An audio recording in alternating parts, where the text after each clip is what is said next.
누구든 미국에서 태어나면 시민권을 주는 출생 시민권이 미국 일부 지역에서는 일단 금지됩니다.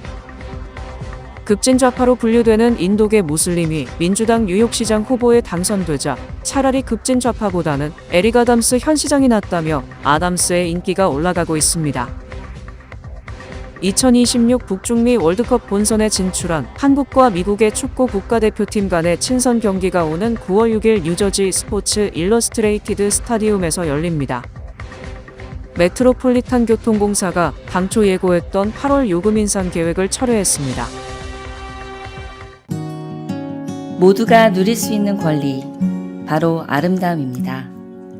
키스는 누구나 더 쉽고 당당하게 자신의 아름다움을 즐길 수 있는 세상을 꿈꿉니다. 키스는 우리 모두의 미래가 더 아름답게 빛날 수 있도록 최선을 다할 것입니다. 당신의 아름다움의 모든 순간, 키스가 함께합니다.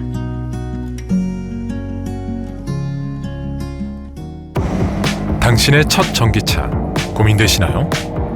전문가는 답을 알고 있습니다. 틀을 깬 스타일, 시대를 이끄는 테크놀로지, 드라이빙의 즐거움까지.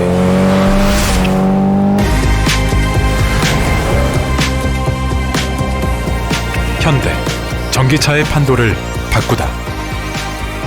현대 아이오닉. 누구든 미국에서 태어나면 시민권을 주는 출생 시민권이 미국 일부 지역에서는 일단 금지됩니다. 연방대법원은 27일 트럼프 대통령의 출생 시민권 금지 정책과 관련한 사건에서 일개 법원이 연방정부 정책의 효력을 미 전역에서 중단하는 가처분 결정을 내릴 수는 없다고 결정했습니다. 대법원은 효력 중단 가처분 결정은 소송을 제기한 원고에만 해당하며 미국 전역에 적용되는 게 아니라고 판단했습니다. 이에 따라 앞서 법원에 소송을 제기해서 효력 중단 가처분 결정을 얻어낸 22개 주와 워싱턴 DC를 제외한 나머지 28개 주에서는 이번 판결 30일 이후부터 트럼프 대통령의 출생 시민권 금지 정책이 시행됩니다. 이번 결정은 대법관 9명 중 보수 성향 6명이 찬성하고 진보 성향 3명이 반대했습니다.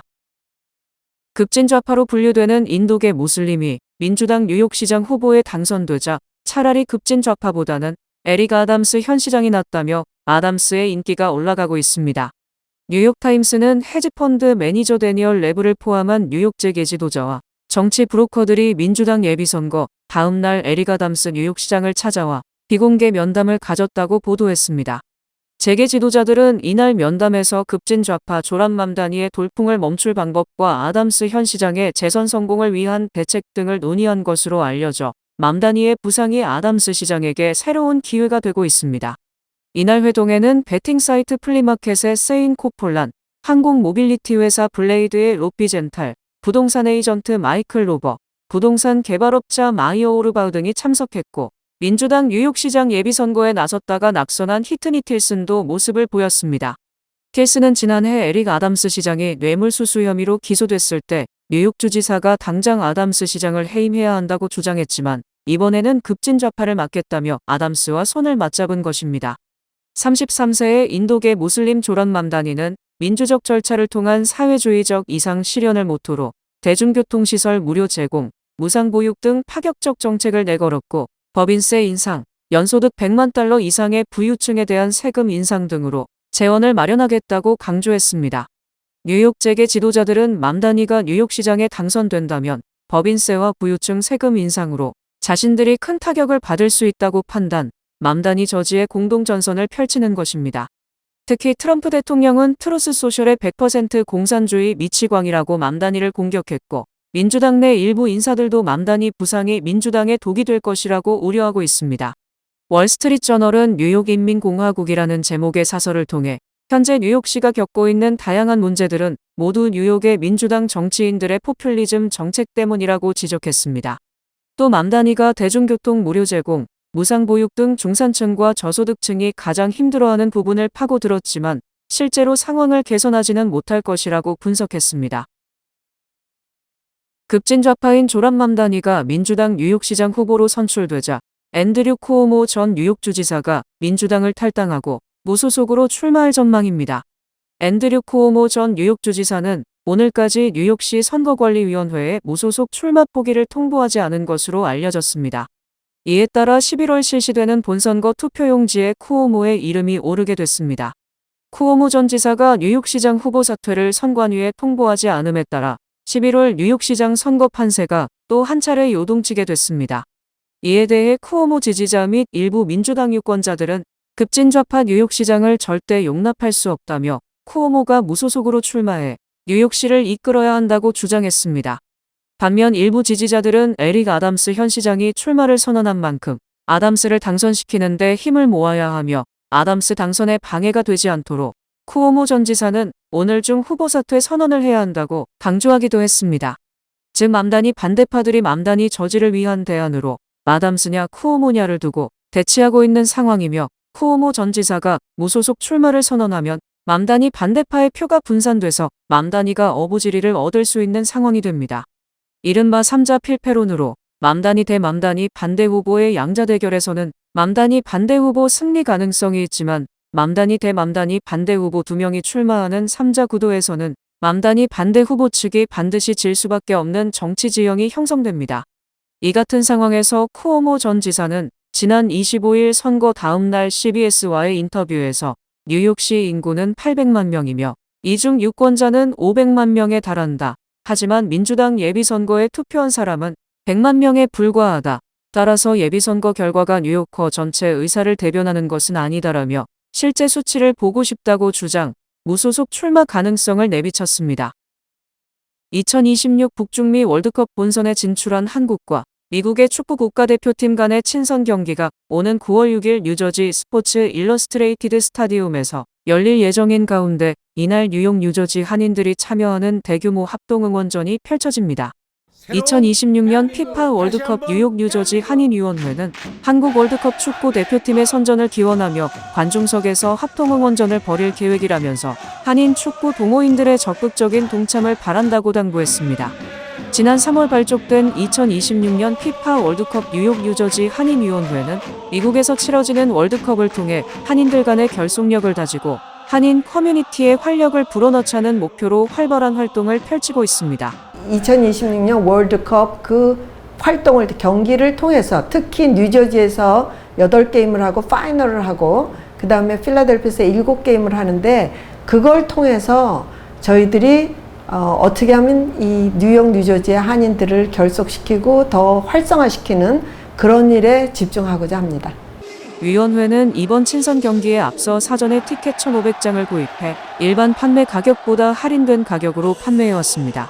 온라인 판매 분량은 이미 매진됐으며 현재는 에이스 여행사를 통해 300여 장의 티켓만 판매 중인 상황입니다. 티켓 가격은 60불, 70불, 80불, 110불 네 가지의 종류의 티켓을 저희가 이미 구입을 해서 지금 저희가 어떤 그 이득을 남기는 것이 아니고 그 가격 받은 그대로 우리 한인 동포들에게 판매를 하기 때문에 지금 이 방송을 들으시고 티켓이 필요한 사람은 티켓 매스터에 가셔도 살 수 있지만 거기는 지금 아마 가격이 거의 2배 이상이 넘을 거예요. 그래서 저희한테 연락을 주시면 저희가 티켓 구매에 저희가 도움을 드리겠습니다. 위원회는 2026 북중미 월드컵 본선 조별리그가 본격적으로 시작되기에 앞서 한국 축구 국가대표팀이 뉴저지에서 치르는 경기를 관람하는 것은 흔치 않은 소중한 기회라며 한인들의 열띤 참가와 응원을 당부했습니다.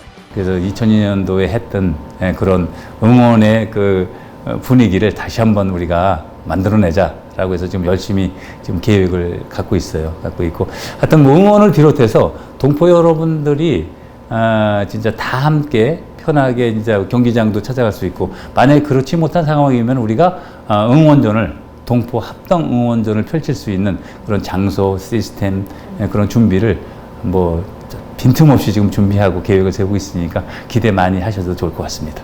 위원회는 이번 친선 경기 당일 게임 시작 시간인 오후 5시에 앞서 스포츠 일러스트레이티드 스타디움 앞에 마련된 사전 행사장에 부스를 마련하고 오후 1시 30분부터 3시간 동안 응원 티셔츠와 태극기를 배부할 예정입니다.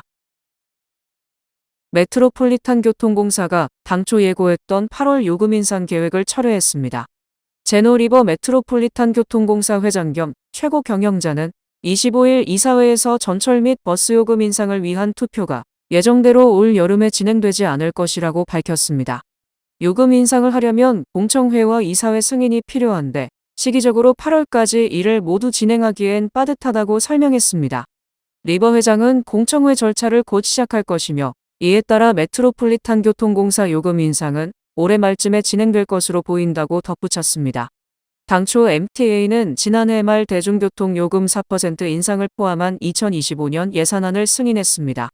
이에 따라 뉴욕시 전철 및 버스 요금은 현재 2달러 90센트에서 3달러로 8월부터 오를 전망이었습니다. 예상과 달리 요금 인상 시점이 미뤄지면서 올 연말에 요금이 얼마나 오를지는 현재로선 불확실한 상황입니다. 동성결혼을 합법화한 연방대법원의 2015년 6월 판결 이후 10년간 결혼한 동성 커플이 2배로 증가한 것으로 나타났습니다. 워싱턴 포스트는 26일 갤럽과 퓨센터, 성소수자 공공정책 연구기관인 윌리엄스 연구소 보고서 등을 인용해 2014년 39만 쌍이었던 동성결혼 커플이 현재 82만에서 93만 쌍 수준까지 늘어났다고 보도했습니다. 미국에서는 여전히 30여 개 주에서 동성혼을 법으로 금지하고 있지만 연방대법원은 2015년 주 차원의 금지는 헌법에 어긋난다고 결정했습니다. 동성 커플이 거주지에 상관없이 결혼할 수 있도록 한 이 결정 이후 수십만 명의 동성 커플이 가족을 이뤘습니다. 특히 남부 지역에서 동성 결혼이 크게 늘었습니다. 윌리엄스 연구소에 따르면 현재 남부 지역의 동성 커플 중 59%가 결혼했는데 이는 10년 전의 38%보다 21%포인트 증가한 수치입니다. 텍사스와 조지아 같은 주에서는 결혼한 동성 커플의 수가 3배 이상 증가했습니다. 또 결혼한 동성 커플 가정에서 생활하는 18세 미만 아동의 수도 2013년 7만 1천 명에서 현재 29만 9천 명으로 증가했습니다. 워싱턴 포스트는 다만 10년 전 결정을 뒤집으려는 시도가 올해 들어 거세지고 있다고 짚었습니다. 보수 성향의 세뮤얼 얼리토, 클래런스 토머스 연방대법관은 2015년 결정을 다시 살펴봐야 한다는 의사를 밝힌 바 있고 아이다호주와 미시간주 등 9개 주 하원에서도 이 판결을 뒤집어야 한다는 결의안을 제출했습니다. 트럼프 행정부가 명문 하버드대의 연방지원금을 대폭 삭감한 여파로 하버드 내 대부분 단과대에서 강도 높은 비용 절감 및 인력 구조 조정이 이어지고 있습니다. 보스턴 글로브에 따르면 하버드대 케네디 스쿨의 제레미 와인스타인 학장은 전날 교수진 및 직원에 보낸 이메일에서 미래를 위한 더욱 지속 가능한 경로에 서기 위해 의미 있는 비용 절감을 해야 한다며 인력 감축을 예고했습니다. 와인스타인 학장은 아울러 사무공간 축소, 건설 프로젝트 중단 등 비용을 절감할 예정이라고 알렸습니다. 지원금 삭감으로 인한 타격은 연방 지원금 의존도가 높은 의대와 공중보건대학원이 가장 큽니다. 공중보건대학원은 장비 구매는 물론 신규 계약 및 채용을 이미 중단한 상태입니다. 하버드 의대와 공중보건대학원 교수진은 이달 말 회계연도 마감 이후 더 많은 인력 감축이 이뤄질 것으로 보고 상황을 주시하고 있다고 이 신문은 전했습니다. 공중보건대학원의 일부 교직원의 경우 몇 주 후 근로계약이 종료되면 추가 갱신이 되지 않을 것이란 통보를 받았다고 합니다. 학생들의 경우 대학 측이 석사와 박사 과정생을 상대로 학위 프로그램을 끝까지 지원하겠다고 밝혔지만 연구 지원금이 회복되지 않을 것을 우려하는 일부 교수진은 학생들에게 조기 졸업을 권고하기도 한 것으로 전해졌습니다. 트럼프 행정부의 90일 관세부과 유예 만료일이 약 열흘 앞으로 다가온 가운데 백악관이 유예 기간을 연장할 수 있다고 밝힘에 따라 주식시장 등은 물론 전 세계가 안도하는 분위기입니다. 캐롤라인 레빗 백악관 대변인은 어제 상호관세 유예 시한 연장 여부에 대한 질문에 아마도 연장될 수 있을 것이다. 그것은 트럼프 대통령이 결정할 문제라며 사실상 유예 연장 가능성에 방점을 찍었습니다. 이에 앞서 트럼프 대통령은 지난 4월 9일 한국 등 57개국에 대한 차별화된 상호관세 부과를 발표했다가 13시간 만에 90일 유예 결정을 내렸고 이 유예 조치는 다음 달 8일 종료될 예정입니다. 특히 트럼프 대통령은 지난 11일 전 세계 무역상대국과의 무역협상 시한을 연장할 용의는 있지만 기한을 연장하는 것이 필요하지 않을 것이라며 자신감을 내비쳤으나 아직은 일부 국가를 제외한 대부분의 국가와의 협상이 합의는커녕 시작에 불과하다는 지적을 낳고 있습니다. 이처럼 트럼프 행정부가 상호관세 유예 연장 방침을 밝히자 뉴욕 증시에서는 안도감이 확산되며 3대 지수 모두 1% 가까운 상승세를 보였습니다. S&P 500 지수는 장중 최고가를 경신하기도 했습니다. 주식 투자자들은 이스라엘 이란 간 전면적 위기가 극적으로 해소된 데 이어 무역 전쟁 우려도 다시 줄어들며 협상 시간을 더 갖기로 한 것을 긍정적으로 평가했습니다. 또 미국과의 관세 협상을 벌이고 있는 수많은 국가들도 충분한 시간을 갖고 서로에게 공동의 이익이 될 수 있는 방안을 찾을 수 있게 됐다며 한숨 돌리는 분위기입니다. 한국 역시 다음 달 8일까지 관세 등의 문제를 일괄 타결해야 하는 것 아니냐는 압박감에 시달렸지만 관세 유예가 연장된다면 차분한 분위기 속의 협상에 임할 것으로 전망됩니다. 미국과 중국이 제네바와 런던 고위급 협상으로 관세 휴전에 합의한 데 이어 정식으로 무역협정에 서명했습니다. 트럼프 대통령은 어제 백악관에서 하나의 크고 아름다운 법안으로 명명된 감세법안 입법 촉진 행사에서 우리는 어제 막 중국과 합의서에 서명했다고 말했습니다. 트럼프 대통령이 서명했다고 밝힌 미중 합의는 지난 5월 10일 제네바 합의 뒤 다시 불거진 히토류 및 반도체 공급망 갈등을 봉합한 런던 고위급 회담의 합의를 구체화한 것입니다. 하워드 러트닉 상무장관도 중국과 24일 합의서에 서명했다. 이는 미중 간 무역 대화에서 타결된 합의를 문서로 만든 것이라고 설명했습니다. 러트닉 장관은 중국은 우리에게 히토류를 공급할 것이며 우리는 이에 대해 반도체 관련 수출 통제를 일부 철회할 것이라고 말했습니다. 백악관 당국자도 트럼프 행정부와 중국은 제네바 합의 이행 프레임워크를 위한 추가적인 양해에 동의했다. 그 양해는 어떻게 중국의 대미 히토류 공급의 속도를 낼 수 있을지에 대한 것이라고 밝혔습니다. 중국도 미중 양국이 런던 회담 이후 긴밀한 소통을 유지해왔다면서 최근 양측이 합의를 통해 프레임워크의 세부 내용을 최종 확정했다고 확인했습니다.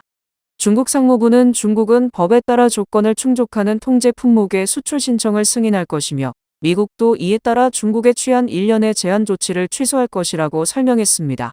한편 트럼프 대통령은 우리는 일부 거대한 합의를 추진하고 있다. 다가오는 합의는 아마도 인도 시장에 개방하는 매우 큰 합의가 될 것이라고 밝혔습니다.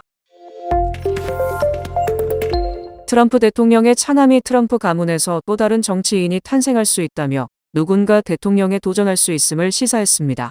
트럼프 대통령의 차남 에릭은 파이낸셜 타임스와의 인터뷰에서 마음만 먹는다면 정치는 쉬운 길이며 나도 할 수 있고 트럼프 가족의 누구라도 가능하다고 말했습니다. 그는 특히 정치인의 절반 정도는 전혀 감동을 주지 못한다. 내가 하면 훨씬 효율적으로 일을 할 것 같다며 자신감을 내비쳤습니다.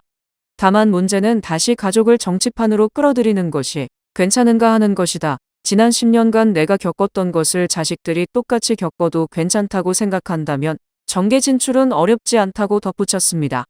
트럼프 대통령 일가가 정계 진출, 나아가 대선 도전 등에 운을 띄우는 것은 트럼프 대통령이 두 번째 임기의 대통령으로서 필연적으로 직면하게 되는 레임덕을 타개하기 위한 의도로 풀이됩니다. 트럼프 대통령은 현행 헌법상 2번 이상 대통령에 재직할 수 없으므로 이번이 마지막 임기이며 더구나 가족 중 정치적 후계자가 없는 상황이기 때문에 급속하게 레임덕에 처할 수밖에 없는 운명입니다. 바로 이 같은 상황에서 트럼프 패밀리가 다시 대통령에 도전할 것이라고 강조하는 것은 트럼프 대통령 측근 인사들에게 지지 대열에서 이탈하거나 다른 마음을 먹는 경우 보복당할 수 있음을 알림으로써 결속력을 강화하는 효과를 얻고자 하는 것입니다. 에릭은 트럼프 대통령이 러시아 스캔들을 비롯한 각종 소송으로 지출한 비용이 5억 달러에 달한다면서 대통령이 되기 위한 기회비용과 정신적 피해가 크다고 주장했습니다. 에릭은 또 트럼프 대통령은 가족 기업인 트럼프 그룹에 전혀 관여하지 않으며 제3차 세계대전을 막기 위해 바쁘다, 사업에 관련이 없다고 주장했지만 이는 눈 가리고 아웅하는 격입니다. 트럼프 일가는 트럼프 대통령 취임 뒤 중동 등 전 세계를 돌며 아버지의 후광을 잇고 자신들의 이권을 챙기고 있지만 에릭은 이를 부인했다는 점에서 그 또한 도덕성에 문제가 많다는 평가를 받고 있습니다. 제너럴 모터스, 테슬라, 포드 등 미국 자동차 업체들이 미중 간 무역 갈등에 가장 취약한 것으로 드러났습니다. 중국 관련 리스크 진단 업체인 스트래티지 리스크가 미국 상장사 상위 250개 기업에 대한 중국 위험 노출을 조사한 결과 100점 기준에서 제너럴 모터스가 69.8로 가장 위험이 큰 것으로 집계됐습니다. 또 테슬라는 60.7로 위험도 4위, 포드는 56.5로 위험도 7위로 평가되는 등 미국의 자동차 업체들이 미중 간 관세 전쟁에서 가장 큰 위험에 처하는 것으로 밝혀졌습니다. 스트래티지 리스크는 제너럴 모터스는 관세 인상에 따른 피해는 물론 중국 국영기업과의 합작이 다른 회사들보다 많고 일부 합작회사의 구조조정으로 정치적 위험에 노출돼 있다고 분석했습니다. 특히 제너럴 모터스는 중국 합작회사에서 가진 권한이 작고 합작 파트너인 중국 정부는 제너럴 모터스의 자기 뜻을 강요하고 관철시킬 힘이 있다고 강조했습니다. 또 엔진 제조회사 커민스가 위험도 2위, 항공우주기술기업 하니웰이 위험도 3위에 랭크됐고 5위는 에어컨 등 가전제조사 캐리어로 조사됐습니다. 이외에도 코카콜라, 펩시, 반도체 업체 퀄컴, 월트 디즈니 등이 위험도 상위 10위에 포함됐습니다. 특히 애플은 지난해 조사 때 미중 갈등에 따른 위험도가 2위에 올랐으나 올해는 주력 품목인 스마트폰과 랩탑이 관세 부과 대상에서 제외되면서 위험도가 27위로 급락, 오히려 사업 여건이 더 좋아진 것으로 드러났습니다.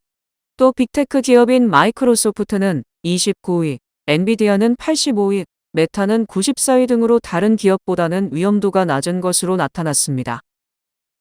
일론 머스크가 창립한 민간 우주기업 스페이스X 우주선 발사 실험으로 발생한 잔해가 멕시코 북부의 안에 대거 떨어지면서 지역 주민들이 심각한 피해를 호소하고 있습니다.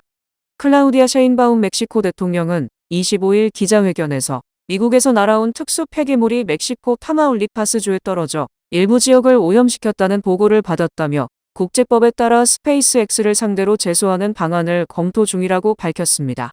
현재 해당 지역에는 관련 경보가 발령됐으며 주민들에게 잔해물 접근을 자제하라는 지시가 내려졌습니다. 멕시코 환경단체 코비니오 글로벌은 지난 5월 27일과 6월 18일 스페이스X의 화성 탐사형 우주선 스타쉽 시험 발사 이후 수백만 개의 금속 및 플라스틱 파편이 타마울리파스주 바그다그 해변과 농경지에 낙하했다고 밝혔습니다.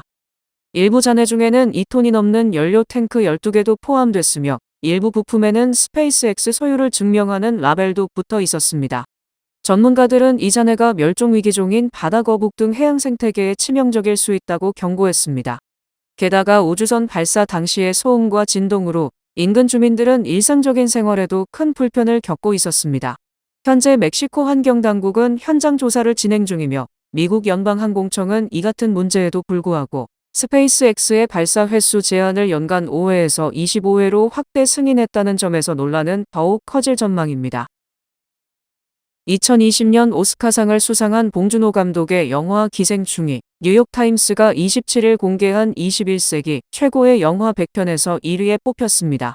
기생충은 관습에 얽매이지 않는 장르물에 거장 봉 감독이 폭넓은 코미디와 격렬한 사회 풍자 사이를 유연하게 넘나들며 피할 수 없는 비극적 폭력의 폭발로 모든 것을 불태운다며 그 폭발은 충격적이면서도 필연적이라고 뉴욕타임스는 평했습니다.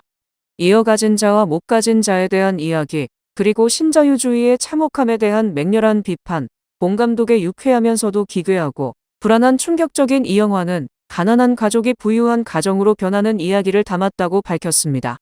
기생충 외에도 박찬욱 감독의 2003년작 올드보이가 43위, 봉 감독의 2003년 작살인의 추억이 99위로 선정되면서 한국 영화는 모두 3편이 100위에 들었습니다. NYT는 올드보이 중 최민식이 망치를 휘두르며 피범벅이 된 채 복도를 빠져나오는 장면을 두고 비틀린 스릴러의 오페라 같은 폭력성을 상징한다고 전했습니다. 이번 순위는 2000년 1월 1일 이후 개봉한 영화를 대상으로 뉴욕타임스가 유명 감독과 배우, 제작자, 내호가 등 500명을 설문조사해 집계한 결과입니다. 뉴뱅크와 함께 꿈의 집을 마련하세요.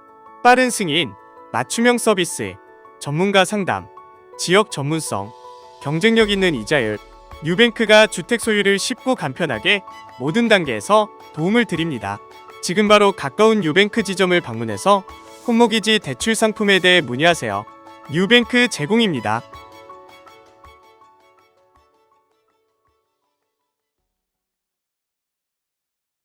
뱅크 오브 호프가 드리는 경쟁력 있는 이자율에 8개월 및 12개월 프로모 플러스 CD. 가까운 뱅크 오브 호프 지점에서 만나보세요. 이 프로그램은 최고의 금융 서비스로 당신을 존중합니다. 뱅크 오브 호프 제공입니다. 주요 단신 전해드립니다. 올해 1분기 미국 경제가 일시적인 수입 급증 여파로 국내 총생산 증감률이 마이너스 0.5%로 집계되며 지난 2022년 이후 3년 만에 역성장했습니다. 수잔 콜린스 보스턴 연은 총재는 기준금리 인하가 올해 중 이뤄질 가능성은 있지만 7월 인하는 시기상조라는 입장을 밝혔습니다. 미국에서 2주 이상 실업수당을 신청한 계속 실업수당 청구 건수는 6월 8일에서 14일 주간 197만 4천 건으로 3년 7개월 만에 가장 높은 수치입니다. 루비오 국무장관은 미국으로 유입되는 펜타닐 등 불법 마약을 차단하기 위해 마약 밀매업자의 주변 인물에 대해서도 비자를 제한한다고 발표했습니다.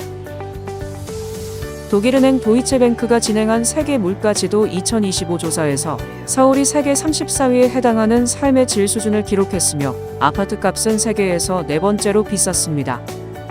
글로벌 투자이민 자문사 헨리앤파트너스의 보고서에 따르면 올해 국제이주를 실행할 100만 장자의 수가 14만 2천 명에 달해 역대 최고치를 기록할 전망입니다. 영화 악마는 프라다를 입는다의 실제 모델로도 유명한 패션 잡지 보그의 애나 윈터 편집장이 37년 만에 편집장직에서 물러납니다. 26일부터 사흘간 이탈리아 베네치아에서 초호화 결혼식을 여는 제프 베이조스가 청첩장을 통해 하객들에게 선물 대신 기부금을 받아 문화유산 보호 등에 쓰겠다고 밝혔습니다. 날씨 전해드립니다. 토요일인 내일은 흐리겠습니다. 낮 최고 기온은 83도, 최저 기온은 71도입니다. 해 뜨는 시간은 5시 27분, 해 지는 시간은 8시 31분입니다. 이상으로 주간 날씨와 세계 날씨 전해드립니다.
이상으로 6월 27일 금요일 TKC 뉴스데스크 여기서 마치겠습니다.